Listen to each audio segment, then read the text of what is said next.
समाजमनाचा वेध आणि आपुलकीची सेवा देणारे आपले न्यूज चॅनल एरळा न्यूज। जिल्हा परिषद पंचायत समितीच्या निवडणुकीत दरुज गावाने खंबीर भूमिका घ्यावी असे आवाहन आमदार महेशदादा शिंदे यांनी केले। कातरखटाव जिल्हा परिषद गटातील भाजपाचे अधिकृत उमेदवार धनंजय गोरख चव्हाण आणि दरुज गणाचे भाजपाचे अधिकृत उमेदवार हनुमंत बोटे यांच्या प्रचारार्थ दरुज येथील हनुमान मंदिराच्या पटांगणावर आयोजित केलेल्या जाहीर सभेत ते बोलत होते। यावेळी भाजपाचे जिल्हा संपर्क प्रमुख सदाभाऊ खाडे, मनोज कुंभार, अक्षय थोरवे, पोपट पाटील, बाबासाहेब फडतरे, मनोहर लवांड आदीसह गटातील आणि गणातील सर्व भाजपाचे कार्यकर्ते, ग्रामस्थ उपस्थित होते।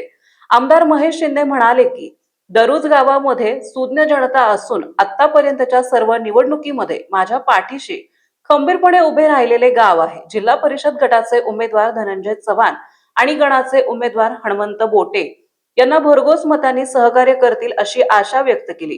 कातरखटाव गटात बाहेरून आलेल्या उमेदवारांची तुतारी सुज्ञ जनता यावेळी लोकसभा आणि विधानसभा प्रमाणेच निश्चितच हद्दपार करतील आणि नव्या दमाच्या विकासाचे कमळ फुलवतील यात तीळ मात्र शंका नसल्याचं सदाशिव खाडे यांनी सांगितले। धनंजय चव्हाण म्हणाले, कातरखटाव जिल्हा परिषद गट आदर्श बनवण्यासाठी आणि सुजलाम सुफलाम करण्यासाठी आणि सर्वसामान्य वंचित घटकांना न्याय देण्यासाठी आपण निवडणूक मैदानात उतरलो आहोत।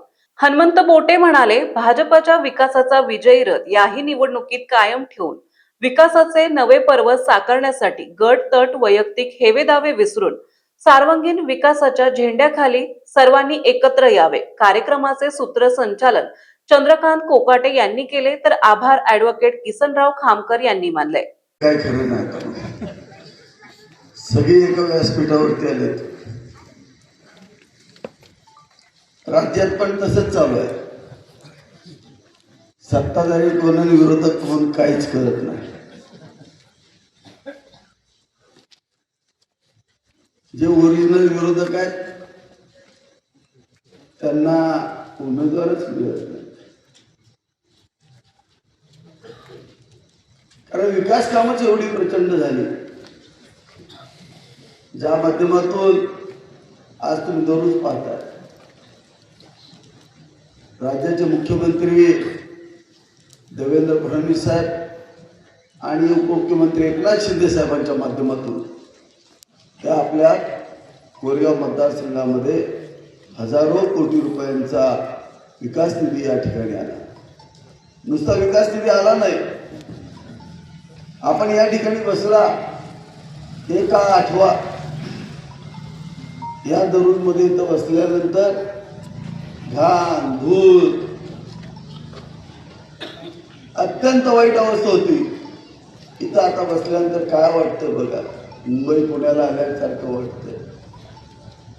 म्हणजे इतिहास सांगत असताना खरं तर मलाही घाम फुटला की नक्की कशा पद्धतीचं गाव आहे आणि कशा पद्धतीचं जुळवाजुळव करावी लागते असं जरी आमदार साहेबांनी सांगितलं असलं तर या पुढाऱ्यांना मी खरं तर मनापासून सांगतो, अजिबात साहेबांनी तुमची फक्त चेष्टामस्करी केली, मलाही ती जाणवली।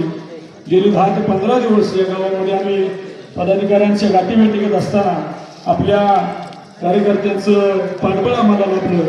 घाबरू नका, तुम्ही आमच्यासाठी पावले जरी असला, नवीन जरी असला तरी आम्ही तुमच्या सोबत आहे। दरुजकरांची परंपरा आहे, पाहुण्याला कधी नाराज नाही करणार, अशा भावना प्रत्येक घराघरामध्ये प्रत्येक पदाधिकाऱ्यांच्या मार्फत आम्हाला या 10 दिवसामध्ये 15 दिवसामध्ये गावामध्ये गाठीभेटी घेत असताना जाणवल्या। अगदी कॅप्टन तात्यापासून तानाजीराव असतील, ठाकरे वकील साहेब असतील, विष्णू गावळे असतील, सगळ्यांनी अनेक वेळा आम्हाला सांगितलं, साहेब भारतीय जनता पार्टीचं कमळ हेच महेशदादांचं ध्येय आहे। जरी ते धनुष्यबाणाच्या चिन्हावरती आमदार असतील तर त्यांची नाळ खरं तर भारतीय जनता पार्टी सोबत आहे।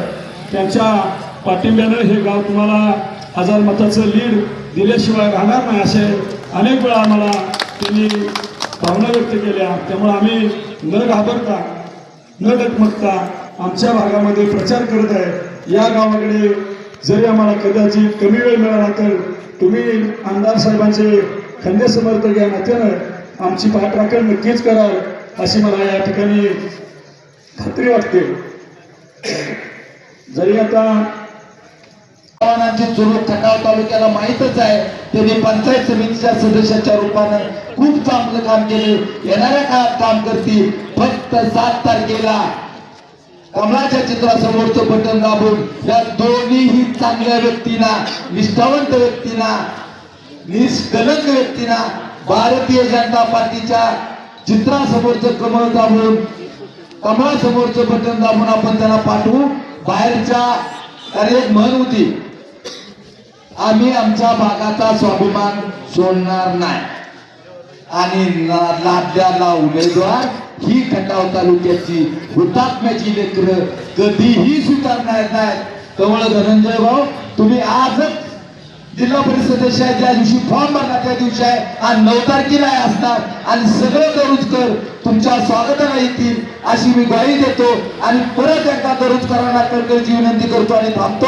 जय हिंद, जय महाराज. नाही आता 2 इंचाची गाडीनं दररोजचा काही विकास काही थांबणार नाही. सर पुढे गेले सर. आता आपल्या गावाला 2 इंच नाही, 1 इंचची ताकद आणि 2 इंचची ताकद. साहेबांनी पत्र द्यायचं, जयकुमारने मंजूर करायचं. ते ग्रामविकास मंत्री आहेत आपले साहेब, पण थोडे दिवसात मंत्री होऊन राहिले. दररोजला 2 मंत्री असणार आहेत. त्याच्यामुळे घाबरायचं काही कारण नाही. साहेब मंत्री नसताना सुद्धा मला वाटतं 22-23 कोटी रुपये साहेबांनी या 5 वर्षात तुम्हाला दिलेले. अजून सुद्धा 3.5 कोटीची कामं आहेत. पण विरोधक येतात, जातात, प्रचार करतात, सांगतात. त्यांनी विरोधकांनी एक काम सांगावं की हे काम आमच्या नेत्याने केलंय, हे काम आमच्या नेत्याचं चालू आहे, हे काम आमच्या नेत्याचं होणार आहे. त्यांना सांगायला काही जागा नाही. त्याच्यामुळं तुम्ही कुणाच्याही थापाला, बळीला बळी पडू नका एवढं सांगतो.